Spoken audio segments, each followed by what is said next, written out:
Olá, gente, boa tarde. Estamos começando o episódio 23 do Posse de Bola aqui na Rádio Guaíba. A gente também vai para o Spotify, né? Depois, ao longo da semana, através do Guaíba Esporte. Posse de Bola comigo, Paulo Nunes, e também com Rogério Amaral. Tudo bem, Rogério? Tudo bem, Paulo Nunes. Uma saudação sempre muito especial à nossa fiel audiência das guaibeiras e dos guaibeiros que nos acompanham aí em todo o estado e pelo Brasil e mundo afora, Paulo Nunes. O episódio de hoje, episódio especial, episódio 23, tem a produção do Carlos Eduardo Torres, a mesa de áudio do Davidson Rosa, a coordenação de central do Guilherme Silva, a central de gravações também com o Guilherme Silva, a coordenação de esportes do Rafael Sequim, a coordenação de esportes do Rafael Pfeiffer, a gerência de jornalismo e esporte do Rafael Sequim e a direção geral de Claudinei Girotti. E o Posse de Bola tem o oferecimento de Banricompras. Banricompras e Vero, a dupla imbatível para o teu negócio. Banrisul sempre apoiando o Posse de Bola e o Banricompras e Vero, a dupla imbatível para o teu negócio. Mas, Rogério, nosso convidado mais que especial para esse domingo. Muitíssimo especial.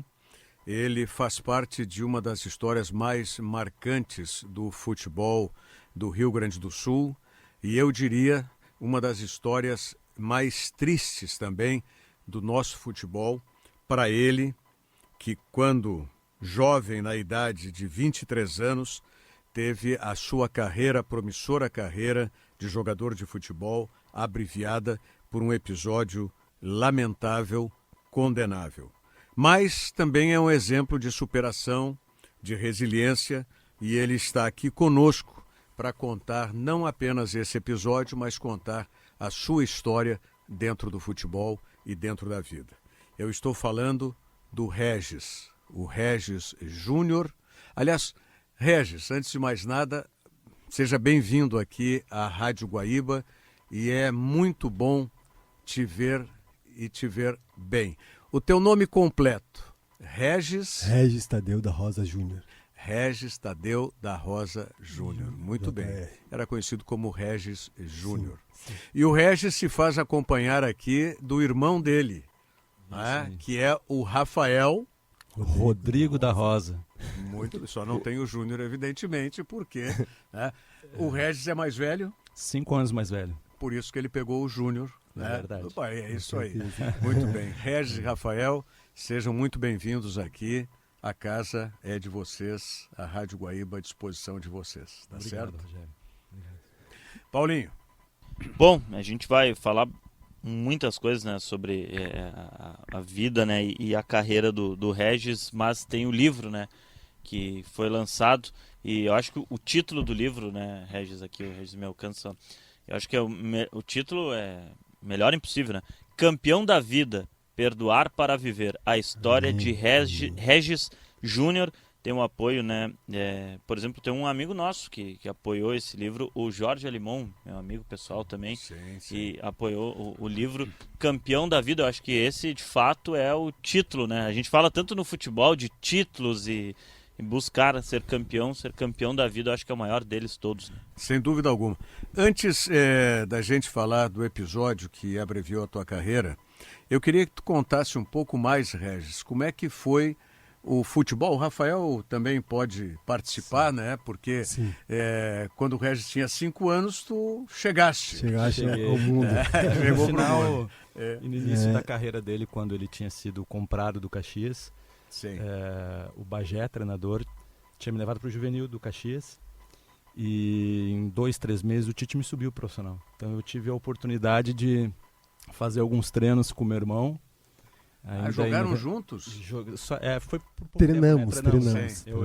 Ele ia pro jogo, ele jogava, mas eu era júnior, então a concorrência era muito grande. Ô Regis, e tinha jeito o Rafael ou não para jogar? Todo, completamente, jogava demais. Muito bom goleiro, muito bom goleiro. Mas em 2013, né, até por uma questão familiar também, né, longe de todo mundo e questões de família, eu acabei abandonando o mundo do futebol. Do futebol. E o Regis? O Regis começou onde, Regis? Eu comecei no Aimoré de sempre. No Aimoré. Eu sabia que teria uma primeira Rio, vamos dizer, em casa. Aí acordei cedo no dia da peneira, né? E fui nunca tinha nada de ônibus. Assim, nunca, não sabia onde era o Beira-Rio. Aí eu chego lá no centro, pergunto, o pessoal me fala, eu chego, né? Sim. Aí aconteceu, eu cheguei no Beira-Rio, mais de 1000 meninos. Aí esperei mais de 4 horas para treinar. Aí me chamaram lá, fui treinar, treinei, fui reprovado. Que idade que tu tinhas? Eu tinha 12, 13 anos. Acho que tinha 14. O que a gente sempre fala, né? A gente acaba sendo uma dupla. Eu acabei assumindo a dupla com o meu irmão. Quem sempre fez o acompanhamento foi o meu pai. E o meu irmão, a gente fala abertamente porque ele leva... a gente é suspeito, né, Paulo e Rogério, quando a gente fala de alguém da família e de alguém que a gente ama, né? Mas por mais que seja suspeito... Desculpe, não é suspeito, não. Vou te explicar por quê. E isso quem sempre me falou foi um grande colega e grande amigo meu, Darcy Filho. Ouvi muito essa frase que eu acho que tu vai falar agora. Porque o amigo, o familiar, esse não é suspeito, porque ele conhece muito bem. E conhecendo muito bem, ele vai fazer as referências corretas. E se tiver alguma coisa que não possa ser dito, não vai ser dito. Não vai ser dito. Entendeu? Mudou meu conceito. Então é insuspeito. Fala com propriedade. Total. O familiar, o amigo fala com absoluta propriedade. Boa, mudou algo que eu tinha já há 42 anos, muito forte dentro de mim, que eu usava muito essa palavra. Sim. Então, com muita propriedade eu digo. Meu irmão, não preciso, nem teria o porquê, né, falar bem dele, mas ele quem se aproxima dele entende que como que foi fácil para ele perdoar, né, um agressor que interrompeu a carreira dele e mudou a vida dele, como é até hoje, traz impactos. Sim. Mas eu digo que a gente faz eu tomei o lugar do meu pai, que meu pai, depois que aconteceu com o meu irmão aos 21 anos de idade, meu pai sempre esteve junto, né? Porque a recuperação do meu irmão foi muito lenta, ele foi para casa ainda em coma, teve que aprender a falar, a caminhar, mas ele sempre tirou esse mundo de letra, ele dava, até hoje ele dá risada. Então ele tem uma questão de memória. Então por vezes eu vou jogando algumas coisas porque ele sabe que ele esquece, e aí eu jogo e aí ele relembra, né? Mas aqui do começo dele ele lembrou tudo. Não, mas eu vou pontuando, mas nessa época que ele falou... Depois foi para Boré. Isso. Na verdade, ele começa um pouquinho antes, no projeto do Cerâmica. Cerâmica, é verdade. É verdade. Obrigado, Rafael. Uma grande personalidade nossa no mundo do futebol, Daltro Menezes. Sim. Daltro Menezes começou a acompanhar, começou tipo um projeto no Cerâmica, não é nem perto do que é o projeto hoje, e o Daltro Menezes, né? Acabou assumindo e aí ele que recomendou na época que fizesse até anos atrás a gente não entendia assim, poxa, mas o Dalton gostava tanto, mas eu acho que ele já começou já era mais velho, enfim, né, para levar o meu irmão, mas vou deixar ele terminar, né, de contar que ele foi reprovado e naquele mesmo ano foi jogar o Campeonato Juvenil, né? Eu fui reprovado, aí joguei o primeiro campeonato juvenil pelo Aimoré de São Leopoldo, no mesmo ano. No mesmo ano, teria uma partida classificatória contra o Cruzeiro, o campo era na Protásio, hoje está em Cachoeirinho. Era na Protásio o campo, e eu bem no jogo, muito bem no jogo mesmo. Perdíamos por 1-0, virou o tempo, eu bem no jogo mesmo. Faltava 10 minutos para acabar o jogo, fiz 2 gols, viramos o jogo, nos classificamos. Meu Deus, muita alegria mesmo. Eu jogava de meia esquerda. Tu jogava de meia esquerda? Meia esquerda. Meia esquerda. O que aconteceu? E aí, feliz, né? Aí me representei novamente no Cristo Rei, estádio do Aimoré, Índio. E aí me apresentei e os diretores vieram uma bela notícia, no mesmo ano que eu tinha feito teste no Inter. Tu vai ser emprestado pro Internacional. Alguém te viu lá, não sei. Eu deduzo. Que alguém me viu, alguém... Não deduz, né? Foi. Foi, verdade, isso, né? foi. Foi Carvalho, né? Foi Fernando Carvalho. O ex-presidente Fernando Carvalho. Sim. Sou muito grato a ele. Tenho amizade com ele hoje. E se ele está ouvindo aí, um beijo no coração dele. Um beijo pra família dele também. E aí... Fui pro Inter, joguei Matar São Paulo, Matar Londrina. O Inter exerceu o poder de compra. E a gente até, mano, né, lembrando, a gente fala porque é permitido pelo Fernando Carvalho, ele permite. A compra do meu irmão pelo Aimoré foi com cheque da mãe do Fernando Carvalho. Ou seja, né, o Inter tinha ele era diretor da base, né? Então ele falou assim, foi um cheque financiado, né? Da minha mãe. Então a compra do meu irmão foi com cheque da mãe do Fernando Carvalho na época. Isso foi em 95, 96. 97. Mas a questão do Fernando Carvalho, até ele fala muito disso, mas a continuidade, né? Onde foi parar pelo Caxias foi... Meu irmão jogou essa Taça São Paulo, né? Que tu jogou pelo Caxias. Então. Aí no outro ano tu ficava treinando entre o profissional e o júnior do Inter. Essa partida que eu joguei uma partida na Taça São Paulo. Fui emprestado pro Caxias, pedi para ser emprestado, porque no Inter tinha tocado o treinador e o treinador não me curtia. Ainda como meia? Ou já como zagueiro? Volante. Volante lateral esquerdo. Volante lateral esquerdo. Volante pro lado esquerdo, lateral esquerdo. E o treinador não me curtia. Não vou falar o nome porque não convém. E aí eu pedi para ser emprestado. Às pressas, assim. Sim. Vocês conhecem o Ronaldo Rangel, irmão do Alex Bagé? Sim. Então, Sim. Eu tava saindo no pátio do Beira-Rio, faltava uma semana, 2 pra sair a relação, sabe? Aí eu tô saindo no pátio do Beira-Rio e trombo, encontro com o Ronaldo Rangel. Uhum. E eu gostava muito de mim, eu sabia disso. Aí eu falei pra ele, ei, Bagé, Bagé, acho que eu não vou com o Inter pra São Paulo, cara. Que? Não vai? Ah, cara, acho que não vou, cara. Não tenho quase certeza, cara. Vê se arruma um time pra mim aí e tal, pra mim. Sim. Ele falou, tá, Regis, eu vou ver. Se eu não te ligar até segunda-feira, era quinta-feira. Se eu não te ligar até segunda-feira, quinta, sexta-feira era. Se eu não te ligar até segunda-feira, porque eu não arrumei nada. Tá, beleza. Aí à noite ele me ligou. Eu falei com o pessoal do Caxias, assim. Arruma tuas coisas e vai pra lá amanhã. O Inter vai te emprestar. O Inter vai te emprestar. Aí eu fui lá, treinei pra caraca. Ney Almeida era o treinador. Ney Almeida. Uhum. Treinei pra caraca mesmo. Treinei muito, que eu tinha convicção comigo mesmo, não tem como não ir. Sim. Sabe?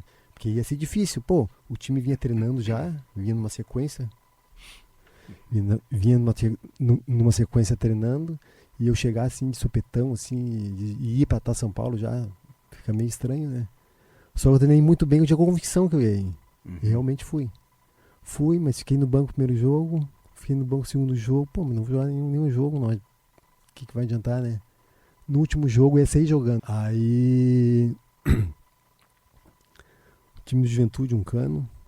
Aí o treinador Ney Almeida me chamou, você vai jogando assim, pela esquerda. Tipo um quarto zagueiro, assim, saindo mais. E eu tranquilo. Aí foi o melhor jogo que eu fiz na base, né? E aí o Caxias exerceu... E o Caxias exerceu a compra. O poder de compra. Sobre os meus direitos federativos. É isso aí. E aí, dando continuidade... E aí dando o continuidade... Tite, com aquele time que foi campeão gaúcho... O time foi campeão gaúcho, eu tava no time. Subiu. Eu tava no time. Profissional. E aí o Tite, que é uma pessoa que a gente... incrível. É uma pessoa incrível. A gente... Incrível. Ele tem o poder de fazer com que a gente se sinta muito importante. É um cara que ele nunca deixou de ter o contato, não só o contato, mas ele literalmente pegou a nossa família e botou embaixo do braço. Ao longo de todo esse tempo. Todo esse tempo. Até hoje. É uma pessoa incrível. Até hoje, né? Gratidão, sabe? A gente não passa um mês. Ele exerce esse poder da gratidão que eu acho que ele viu. Ele viu que isso é tão importante que eu não sei como falar agora, que não é que fez com que ele conquistasse tudo que ele conquistou.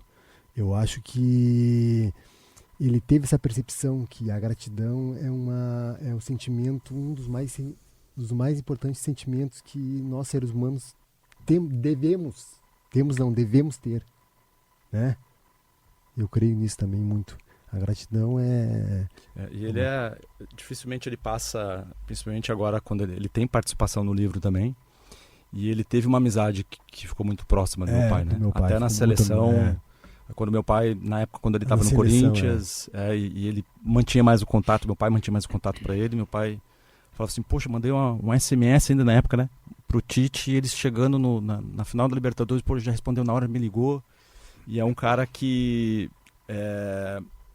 eu sempre digo, né? Ele pede sempre, né, pra gente não tocar muito, até porque isso é muito dele, né? mas não tem como a gente não mostrar também o outro lado de alguém que tem muito assédio pela posição e pela conquista que ele teve, e por vezes a gente acaba até vendo e criando uma imagem de alguém que a gente entende como profissional. E ele, principalmente agora nos últimos anos, que ainda teve uma reaproximação ainda mais forte, em questão de presença mesmo. Hoje dificilmente ele passa 2 semanas sem nos ligar e mandar uma mensagem, onde ele teve um impacto muito grande quando ele teve a questão até do nosso pai. Mas na época ele sempre dizia, né, que tu longilíneo, tanto que ele chama o meu irmão até de magrão, né? Tem o cabeceio já direcionado da primeira bola. Como lateral esquerdo, como é que ele dizia? Como volante lateral esquerdo. Como volante lateral esquerdo, tu vai ser mais um. Vai ser mais um, Como zagueiro, tu vai ser um cara de seleção brasileira. Ele que te coloca como zagueiro. Sim. Ele que me coloca como zagueiro, isso. Ele que me coloca como zagueiro, que até então eu não tinha essa visão, sabe? Sobre mim mesmo, assim. Zagueiro é embaçado. Mas, pô, se o Tite foi o que foi, né? Falou, então e aí até nessa questão de relacionamento, real, né? E aí, não terminando, mas em 99, né? 99. O grupo japonês ele passa a acompanhar alguns jogadores no Brasil, vem para Caxias, e o Frontale Kawasaki, na época do Japão, acabou acertando a contratação, né, do meu irmão e do Jorge, um atacante na época, né, do Mato Grosso. Então existia lá já o pré-contrato, o Caxias acabou prorrogando o contrato do meu irmão por mais um ano, né, por maior tempo de rescisão, maior tempo de contrato, né, maior valor de rescisão. E se apresentaria, acho que em janeiro, né, de 2000. Janeiro ou fevereiro de 2000. Ou era na metade do ano, eu não lembro, de 2000. Janeiro. E dia 2000. 13 de novembro de 99 que acontece a agressão, né? E o que marca muito, né? A gente sabe que nos bastidores de futebol, a gente... títulos, né, em conquistas que marcam, não é por acaso. E aproveitando o gancho que o meu irmão falando da gratidão também, aquele grupo campeão de 2000 do Caxias, existe algo muito além. Não só o Tite, mas até hoje, mas com muita frequência, Paulo Turra, o Tite volante, o Rogério, né? Falei essa semana, inclusive, até com o Gilmar Dalpozo, né, que nós tínhamos comentado antes. Aquele grupo ele ainda tem muito vivo ainda.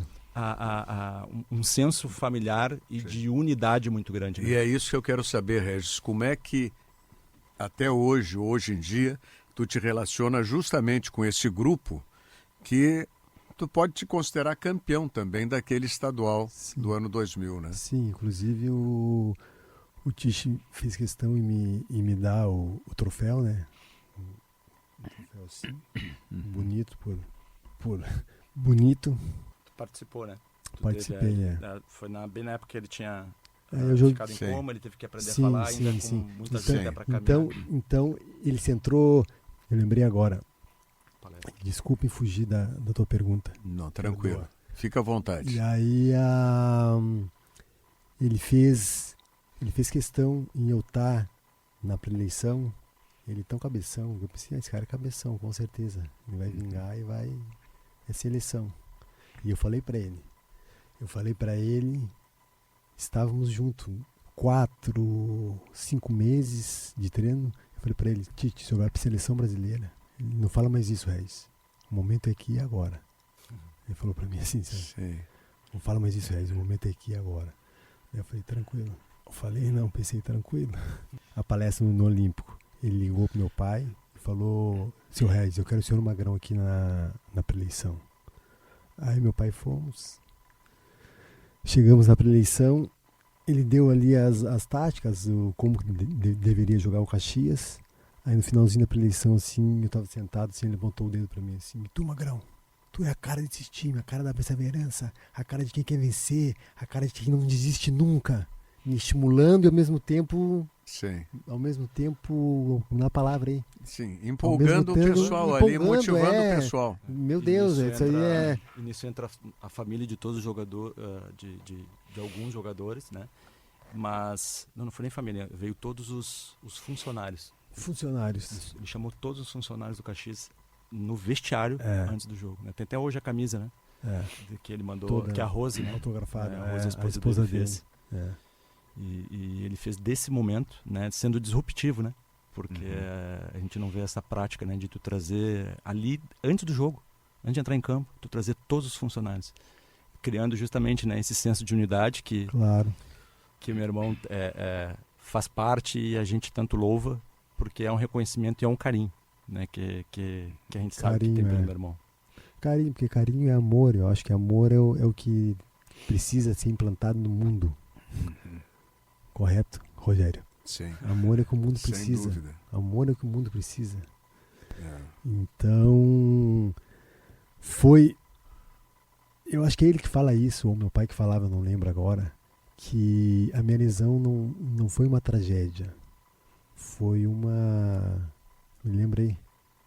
Foi uma situação de criar uma outra visão sobre a vida, né? Não é essa, mas foi bem essa resposta tua foi bem. Mas aí vamos entrar então nessa parte que ela pode ter sido perdoada, mas ela não vai nunca deixar de ser dolorosa, né? Com certeza.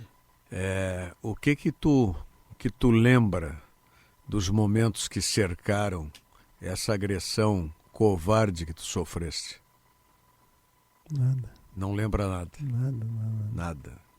Crescimento, viagem para Santo Ângelo, nada. Nem o antes, nem o durante? Recebi muito essa pergunta aí, fizeram. Não me lembro de nada. Porque o trauma traz isso, né? O traumatismo faz com que... Sim. Pode ser um negócio, eu acho que é até bom. É até bom, porque a pessoa não vai lembrar de nada, porque é um negócio trágico, né? Então a pessoa não lembra de nada. Eu acho que o Papai lá do céu exerceu uma bênção sobre mim.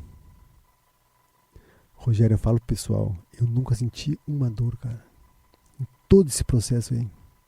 Nunca senti uma dor, cara. Nunca tive... eu brinco quando eu falo, eu nunca tive dor de cabeça.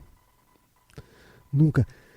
Eu falei pra ti, eu acho, Rafa, ou para alguns dos meus familiares, que eu nunca senti uma dor de cabeça e eu queria até... Eu queria saber como era a dor de cabeça. Eu queria ter um dia dor de cabeça, sabe? Queria ter um dia dor de cabeça e um dia me deu uma dorzinha assim que eu pensei, eu acho que é isso, é dor de cabeça. Que até as convulsões, né? Que foi uma das sequelas. Isso aí é ruim. Isso foi ruim. Ele tem só uma sensação quando convulsiona, mas ele acaba também não lembrando, né? Sim, e essa questão do esquecimento até, Rogério e Paulo, o meu irmão ele ficou 21 dias em coma profundo, né?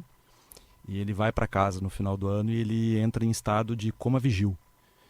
E ele chegou a pesar um pouco menos de 40 quilos, né? Então ele tem a traqueostomia e na época ele foi para casa ainda estava aberto. Sim. E a minha mãe e o meu pai, né? O meu pai ele não tinha coragem de entrar na CTI na época. E a minha mãe não saía, tanto que os médicos permitiam que ela ficasse ali o tempo todo, né? Sim. E quando meu irmão vai para casa, o meu pai, a forma que ele tinha de encarar era no hospital não conseguir estar junto. E a minha mãe dormiu por muito tempo com, né, alguns meses amarrada, né, no chão de casa, né, com ele. E com medo que ele coçasse, né? E ele começou nesse coma vigil, que ele abriu os olhos, não falava nada e apagava. E começou a ficar mais frequente ele acordado. Ele teve que aprender a falar novamente. E quando ele começou a retomar a memória, tanto que talvez vocês já tenham ouvido e talvez a gente vai até usar aqui, e é muito natural nosso a gente usar o que aconteceu com o meu irmão como um acidente. E de fato não foi acidente. Eu tenho muito cuidado e eu tenho que ter até a sensibilidade da forma que eu exponho esse caso, porque tive uma situação na época que eu não gostei quando eu também fui atleta, que eu fui para jogar o Gauchão e a Copa do Brasil lá no São Gabriel, me prometeram que ele não ia estar, com 2, 3 meses, daqui a pouco chega lá o Darzoni, um ano antes... Né, e foi o agressor. que foi o agressor. Um ano antes, o Lisca tinha me levado para a Ubra. Eu tinha quebrado o dedo, foi a primeira vez que nós tivemos contato. Eu, de fato, né, tentei entrar dentro do vestiário não me orgulho disso, né, ele estava no Brasil de Pelotas na época, então tem que ter muito cuidado, porque eu tenho muita dificuldade de exercer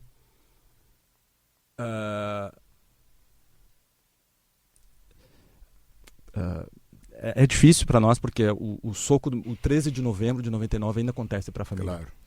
Então eu tenho muita dificuldade de perdoar, mas eu não quero também provocar, né, o meu irmão, sair da naturalidade dele, de entender que quando meu irmão encontrou o Dazone, meu irmão dava risada, abraçou ele e deu um beijo no rosto. Muito natural isso dele. Mas quando meu irmão, né, de novo, né, não fugindo da tua resposta, Rogério, quando meu irmão começou a voltar, a gente usa muito o termo acidente. Sim. O que não foi acidente? Quando tu agride alguém, tu assume a responsabilidade de não acontecer nada, de arranhar ou de matar. E a gente, quando meu irmão começou a voltar, né, a ter a lembrança, ele ainda muita confusão, ele não caminhava e dizia que queria correr. Bom, vou dar uma corrida. E ele, quando ele começou a ter a noção, a gente falava para ele, o que aconteceu comigo? Ele perguntou, tu sofreu um acidente de carro. E a gente falava que tinha sido um acidente de carro. E tem um primo nosso que falou assim, não é justo. E escondido, ele pegou meu irmão e mostrou, né? Ele tinha gravado na fita e mostrou o lance. E ele dava risada, né? Então, assim, a memória dele teve esse apagão, e ele mesmo disse que isso é uma bênção, porque faz ele ter percepção diferente e também faz com como ele diga, né? Ele não sofreu, né? Então, o jeito que ele encara isso é algo que me faz perceber o quanto longe da consciência humana eu tô de entender vários fatores, porque é muito natural. Muito é perguntado para ele, né, sobre o perdão, e não quero antecipar nada, mas ele tem até dificuldade de construir a resposta de algo tão natural que é. Bom, quem estava falando é o Rafael, que está aqui acompanhando o Regis Júnior, não é? Falando justamente deste episódio que marcou o encerramento de uma carreira que, pelo que já falamos aqui, reconhecimento de treinadores como Daltro Menezes, como Tite especialmente, era uma carreira extremamente promissora. Posse de bola é um oferecimento Banrisul. Banri Compras e Vero, dupla imbatível para o teu negócio. Sem juros para quem compra e a menor taxa para quem vende. Regis, tu falaste anteriormente que tu não tiveste dor de cabeça nesse episódio, que tu queria saber como é que era a dor de cabeça. Eu nunca tive. Não foi nesse episódio, nunca tive. Eu quero te perguntar sobre outra dor. Sim. Que é a dor do coração. Como é que é isso? Como é que foi? A dor do coração. Eu tenho que entrar nessa pauta que eu acho que não é interessante, mas eu vou entrar por ver a tua emoção, Rogério. Eu vou ser obrigado a entrar. Eu não me emociono mais, até o meu pai São, ele brincava comigo. Não sei se era para me aliviar, para me aliviar do trauma que eu tive, eu não sei o que era. Meu pai era muito emotivo, sabe? Então ele falou, porque o Júnior nunca mais chorou depois de que teve o acidente, ele nunca mais chorou, até eu acho que eu vou pedir pra Preta, minha mãe, dar uns tapas nele pra ver se ele chora, assim. E o meu pai, que eu vou dizer repetitivo, meu pai hoje está com mal de Levy, que o próximo passo do mal de Levy é o Alzheimer. Sim. Eu fiquei sabendo isso por ler sobre. Então é uma coisa, meu pai estava sempre comigo, tanto que eu quis ser jogador profissional de futebol, porque por ele, que ele jogava todos os dias e eu estava sempre atrás dele, sempre com ele, sempre nos jogos dele. Inclusive ele jogou praiano, jogou muitos anos, ele jogou praiano, foi campeão com o Chaco Forever, foi campeão com o Cheque Forever, isso. E o pessoal me apelidava de Sombra, que eu era o sombra dele. Tava sempre com ele, sempre atrás dele, sempre até onde ele ia eu tava atrás dele. Aí, uma ressalva aí, esqueci o nome. A questão da dor do coração, né? Dor do coração. Do fato. Dor do coração. A dor do coração. A dor do coração, eu até queria ter, Rogério, eu queria chorar, porque eu acho que o chorar é bom. O chorar é bom. Por que eu nunca mais chorei? Eu me pergunto isso, por que eu nunca mais chorei? Desde que eu tive o acidente, eu nunca mais chorei. Nunca mais. Eu não sei se... Eu pensava que eu não tinha sentimentos até então, mas certo dia eu vi que eu tinha. Não, eu tenho sim. Porque eu senti uma dor bem profunda assim que me fazia eu perceber que eu teria o sentimento, que eu tenho sentimento, sim. Eu não perdi os meus sentimentos, eu tenho. Mas o chorar, eu acho que não consigo mais chorar, não é emoção, sabe? Eu até quero ter emoção, que eu acho que a emoção pelo meu pai, ele passou para mim que emoção é uma das coisas mais importantes da vida. É a emoção. Mas aqui também, né? Existem 2 tipos de sentimento, Rogério, na nossa família, assim. E não tem como a gente não falar que... Eu sempre digo, né? Eu aprendi dentro da minha família a diferença de unidade e de unicidade, né? Unidade são 2 coisas que se juntam, unicidade são 2 coisas que se fundem, né? Então, ao longo desse tempo, que a gente sabe que até acelerou um processo, né, de questão do meu pai. E aqui talvez a dificuldade do meu irmão explanar algo que é tão natural dele, sabe, Paulo? Durante todos esses anos, 25 anos da agressão, como tu falou do Jorge, né, Marimon, eu tenho dificuldade de acreditar em coincidências, né? É lançado o livro é um projeto de 10 anos para ser concluído. E quando o Aquino, um dos escritores, né, o Aquino e o Luiz Fernando, o Nando, né, que agora está morando em Portugal, conhecem o Jorge, ele e a Adriana abraçaram, né, esse projeto, e a Feira do Livro só tinha uma data para lançar o livro. E a data foi no dia 13 de novembro, o dia que completou exatamente 25 anos da agressão do meu irmão. Não tinha outra data. E então, uma das dores do meu pai, e agora eu consigo entender muito mais, é algo que me toca muito, e aqui é um misto de sentimento, que talvez o meu irmão tenha um pouco de dificuldade de explorar, que hoje eu consigo sentar na cadeira do meu pai. Porque eu sou pai. Eu tenho uma menina de 15 anos, eu tenho um filho de 5 anos, e hoje eu consigo entender da cadeira dos meus pais, por mais que a dor de irmão, porque a gente sempre, essa questão familiar sempre foi muito forte em nós, e o sentimento nosso, ele é dúbio, né?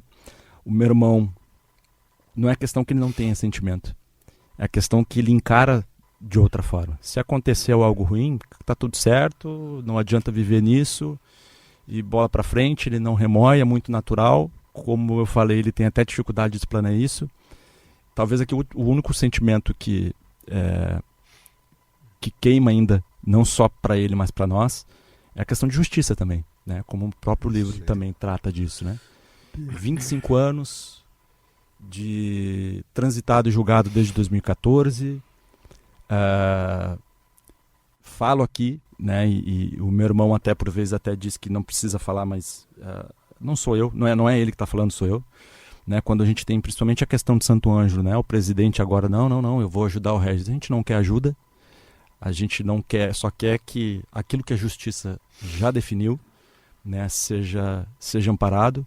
A angústia dos meus pais, e o que me dói é durante 25 anos o meu pai, a angústia do meu pai, tá aí, se eu partir, se eu for embora, como é que fica, né? Como é que fica essa retaguarda para ele, né?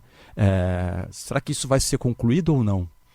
E a gente vê como aconteceu agora, né?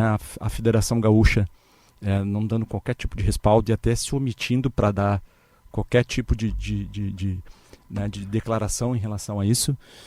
Na época, obviamente que meu irmão não vai lembrar, porque logo quando aconteceu, nós tivemos muitos contatos e na época teve um contato, né, e até numa reportagem, eu não vou lembrar exatamente o nome completo, mas o Fará, que era o presidente da Federação Paulista, porque foi bem na época que a Lei Pelé ela foi introduzida e que ela não, o jogador ele não poderia cumprir uma suspensão maior de 30 dias, mais de 30 dias, 60 dias, eu não lembro. E foi a suspensão do Darzoni, na época, né? Ele ficou só 60 dias, 60 ou 30 dias. E na época o Fará falou, olha, se fosse em São Paulo que tivesse acontecido, o jogador agressor só voltaria a jogar após o agredido voltar a jogar. Hoje, muito das decisões de tribunais, ele tem sido também feito em cima de apelo popular. Muitas decisões, a gente vê, e aqui eu trago um exemplo, dupla Grenal, ou seja, 2 clubes filiados à CBF, que tem sim uma lucratividade, uma representatividade, né, com os poucos clubes ainda com essa magnitude. Quando acontece enchente, ou seja, o que é a federação, né? Claro que teve também um movimento de bastidores, mas o que a CBF fez? Veio e também ajudou financeiramente com tudo o que aconteceu aqui pelo tamanho do impacto. Ou seja, o jogo que meu irmão foi agredido era um jogo da federação. Sim, era oficial. 2 clubes filiados.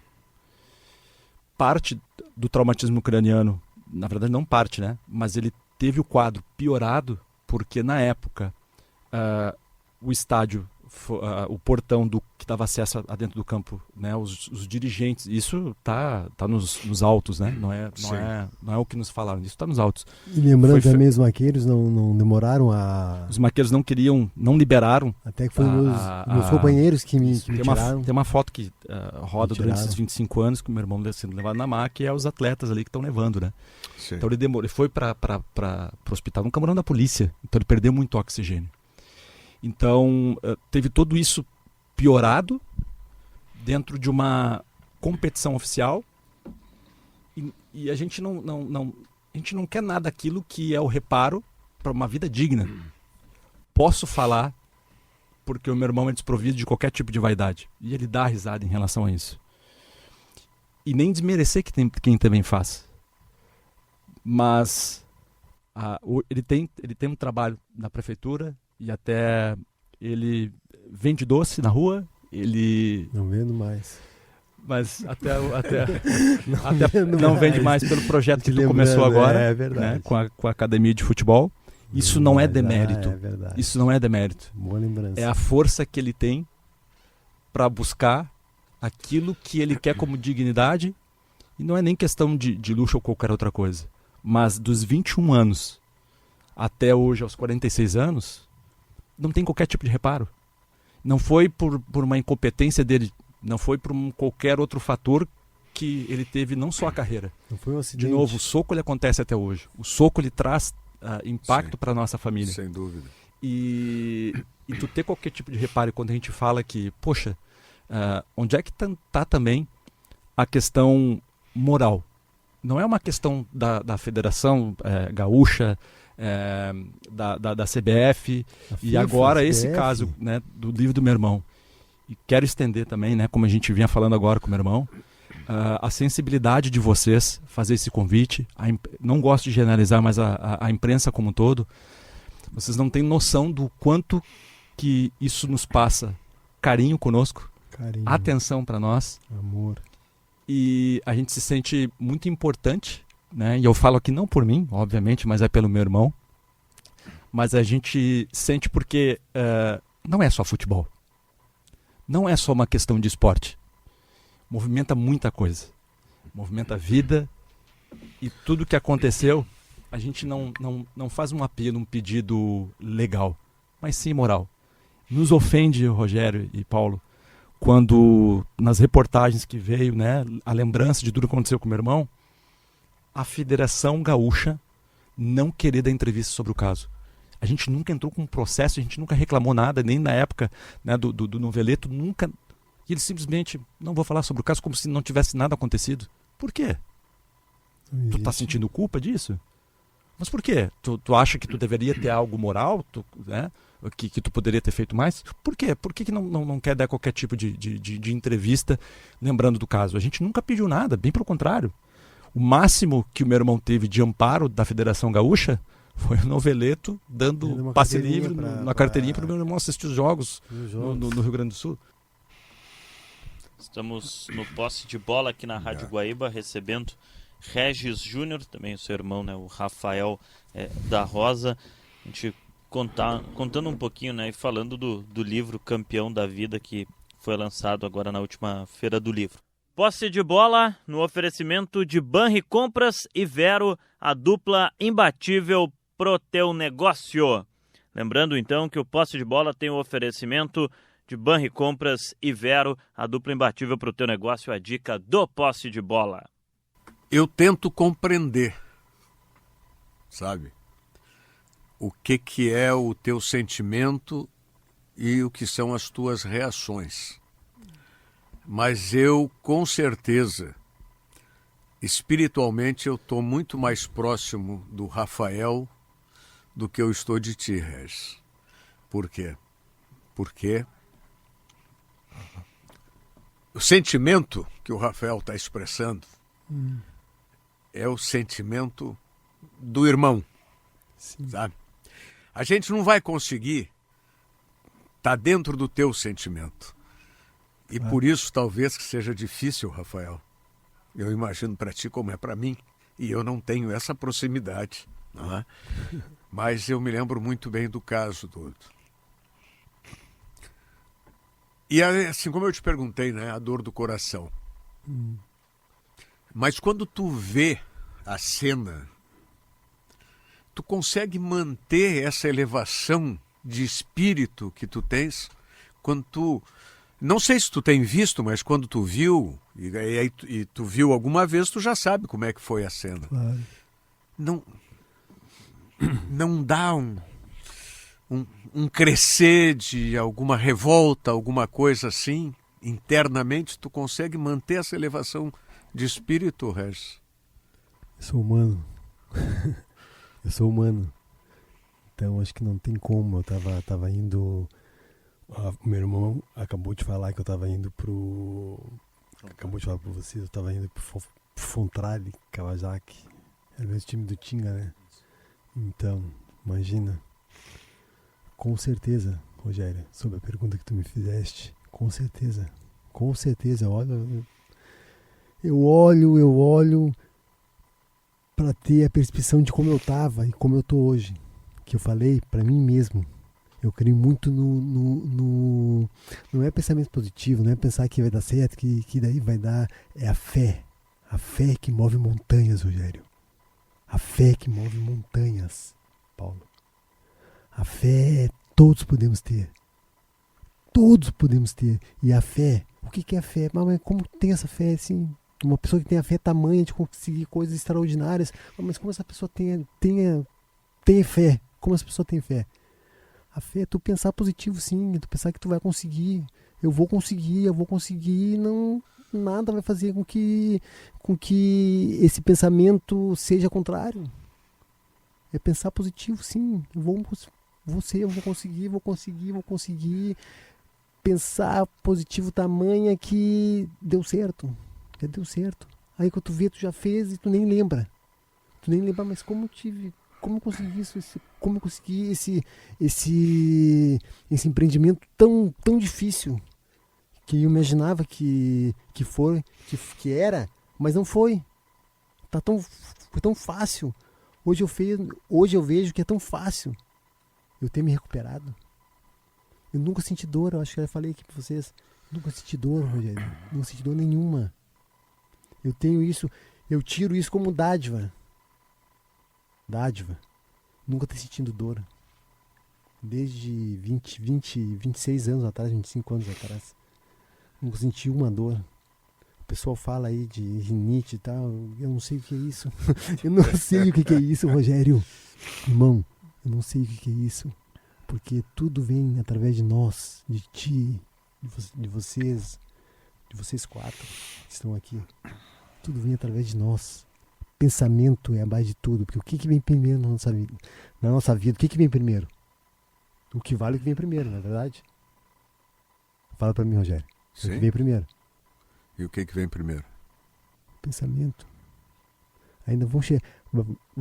Eu creio muito que vai ter estudos ainda sobre pensamento. Porque eu creio que nunca teve, ou teve, eu não lembro agora, que nunca teve uma matéria.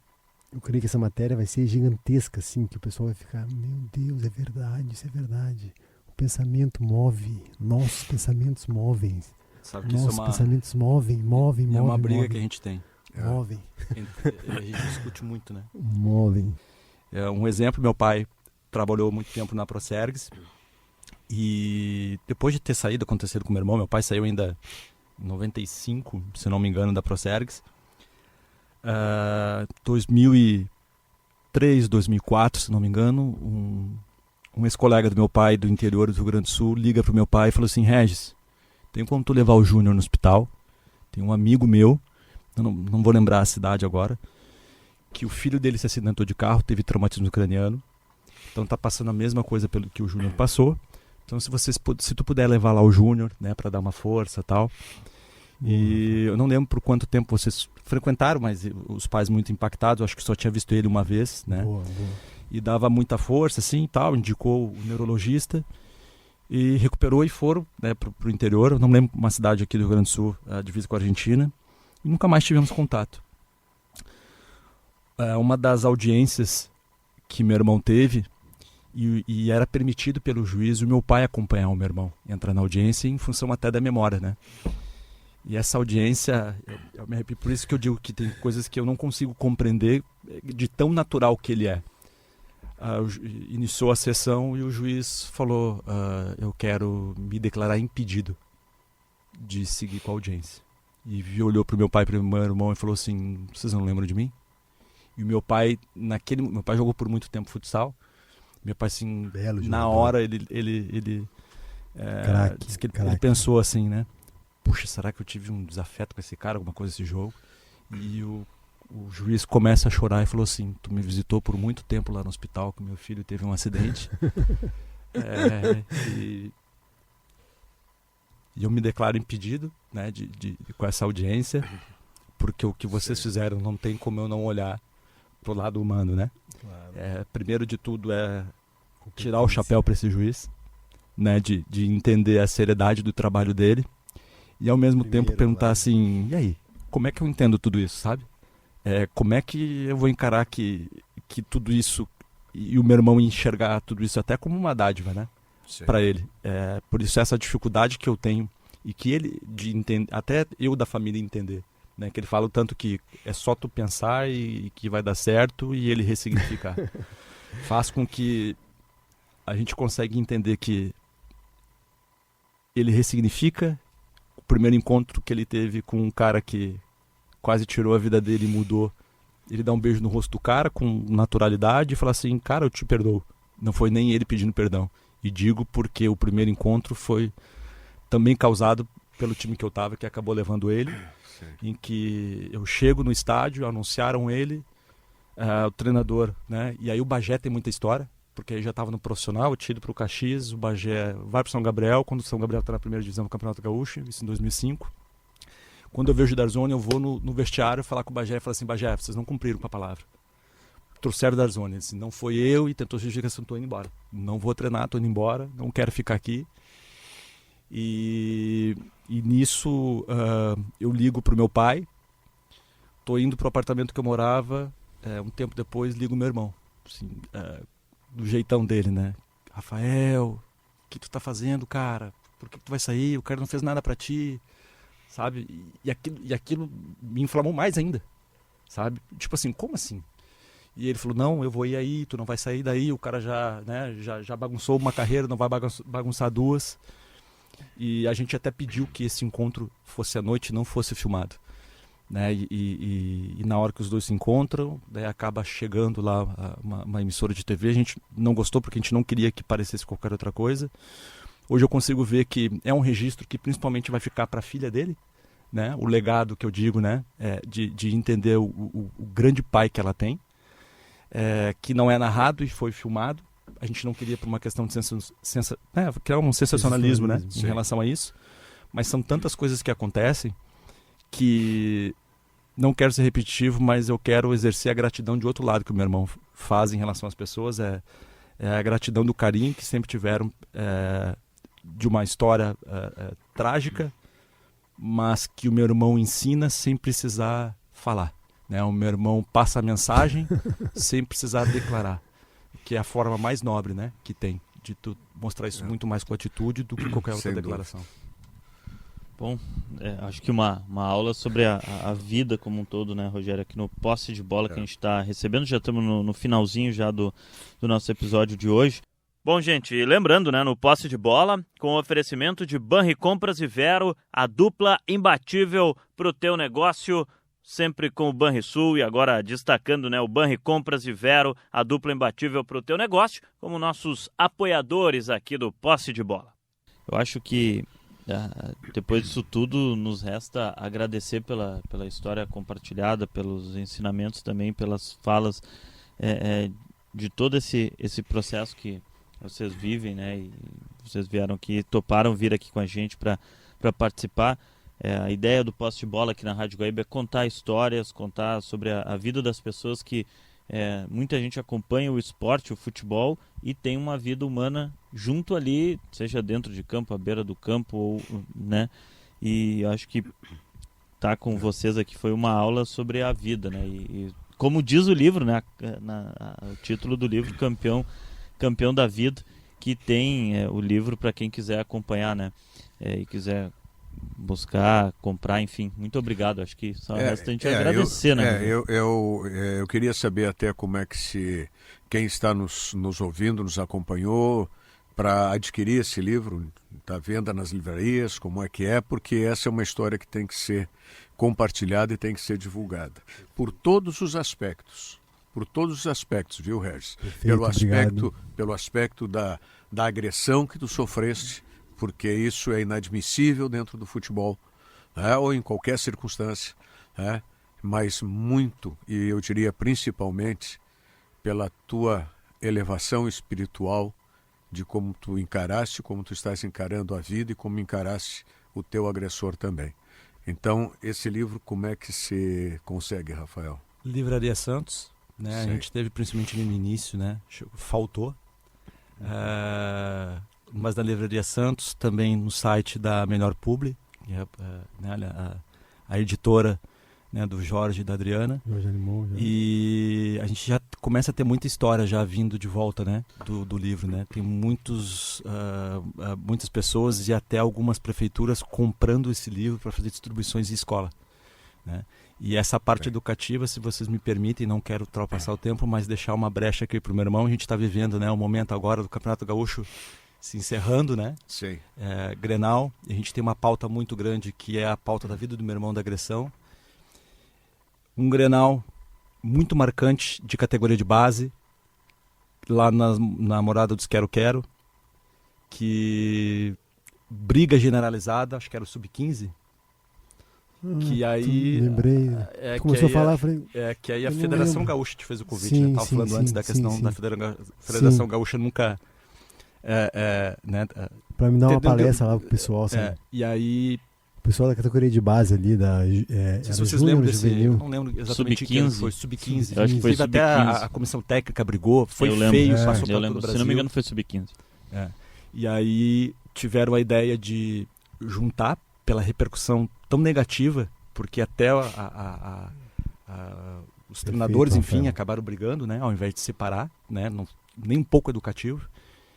E tiveram a brilhante ideia de reunir a dupla Grenal lá no estádio de Zequinha e chamaram meu irmão para palestrar. E até meu pai, né, contando na época, que meu irmão levantou e falou assim: eu vou fazer uma dinâmica agora. E meu pai assim: o que o Júnior vai fazer? E meu pai achou que daqui a pouco ele poderia até constranger por tudo que aconteceu. E a dinâmica, tu lembra como é que tu fez a dinâmica? A dinâmica? Eu não lembro, Rafael. Não lembro. Tu pediu que se misturassem, em que ficasse em pares, isso até conta no livro, que ficasse em pares e pares, né, com um do Grêmio e um do Inter, ficassem todo mundo em pé, falasse o nome, a idade, da onde vieram, contar a história da onde vieram e o sonho deles de ser jogador de futebol. E isso tem no livro. E foi algo tão natural dele. Meu pai disse que, né, pensou ainda daqui a pouco, não, Júnior, o que tu vai fazer? Né? Meu pai ficou com medo da forma espontânea que ele sempre foi. E aquilo foi muito marcante, né? Tanto que chamaram ele para outras palestras também em situações assim. Mas naquele momento os meninos mesmos começaram a chorar. E ele, num ato iluminado, ele conseguiu fazer com que a única diferença ali era o clube que estava sendo defendido. Mas que todos ali tinham um sonho e que não se justificava acontecer o que aconteceu naquele Grenal. É o Regis Júnior, acompanhado do Rafael, seu irmão mais moço. Mais moço, sim. Regis, então, muito obrigado. Obrigado. E como eu disse, tu tem que passar esse espírito para todos nós. Claro. Tá? Porque não é uma coisa fácil. Tá aí o exemplo do teu irmão, né, das outras pessoas e a tua aceitação. Tá? Como eu te disse, dessa tua espiritualidade é algo exemplar. Obrigado. Eu não sei se eu agradeço, não sei o que eu vou falar pra ti agora. Eu vi que tu é um cara bem espiritualizado mesmo. Lindo, isso aí é maravilhoso, isso aí é lindo, só pra ti é lindo isso. Só pra ti, Rogério, é lindo isso. Só pra ti, cara. Continua com essa tua espiritualidade aí. Continua, cara. Que isso vai te ajudar muito, cara. Caraca, velho. Olhando pra ti assim, ó. Eu queria falar, eu tenho vontade de chorar. Eu não tenho. Sabe, querido? Eu vendo pra ti assim, ó. É lindo isso aí, cara. Isso aí é lindo, cara. Deixa que a gente faz isso por si, então. Ai, cara. Obrigado. Só o que eu posso falar é gratidão. Obrigado, gratidão pelo convite aí, Paulo. Rogério. Carlos, produtor. Desculpa, Carlos. E Rafael. A gente que agradece. Gratidão. O que vale na vida é a gratidão, uma coisa assim muito interessante, cara. Ser grato por qualquer coisa, ser grato por respirar, pelo ar que tu respira. Ser grato a Deus pelo ar que tu respira. Já pensou nisso assim? E se não tivesse esse ar, como é que... Até aproveitar, né? A gente sabe que não quero estender mais, né? Mas eu fui criado, e sem demagogia alguma, né? Eu e meu irmão, nós somos criados em acordar. Eu aprendi ver jornal através do Correio do Povo, por ao contrário, né? Então meu pai, assinante do Correio do Povo, e a gente sabe, né, da força, e a força que tem a Rádio Guaíba é pela credibilidade, né, do nome das pessoas que tocam. Eu digo que nenhuma instituição é maior que as pessoas, mas a instituição só é o que é. Perfeito, porque tem pessoas que conseguem tocar tudo isso. Não quero, né, meu irmão tem um projeto que vai estar começando agora, que é a academia dele, né? Ele teve uma escolinha por muito tempo, por muitos anos, uma escolinha totalmente beneficente lá em Gravataí, e que ele sentiu no coração retomar e já teve agora já as primeiras aulas, né? Então a academia dele, que o nome é justamente também Campeão da Vida, né? Com o intuito aí de não só formar futuros atletas, mas principalmente formar cidadãos também. Poxa, gente, muito obrigado mais uma vez. Esse é o Posse de Bola, né, Rogério? Episódio 23, com Regis Júnior, seu irmão Rafael aqui com a gente também.